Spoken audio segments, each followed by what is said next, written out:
if you happen to have two Messages apps on Samsung Galaxy S25 Ultra, the reason for why you have those two is actually quite simple.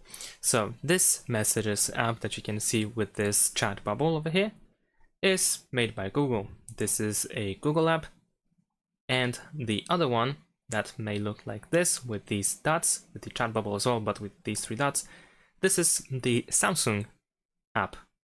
And there's pretty much not much of a difference between these two. Perhaps maybe some customization options here and there.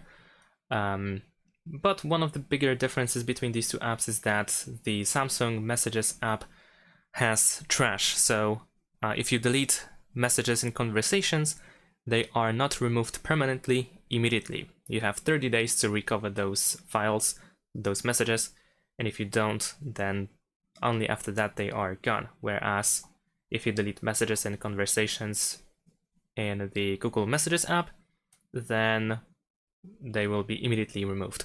And that's it. Thanks for watching, leave a like and subscribe to my channel, and see you in my next videos. Bye!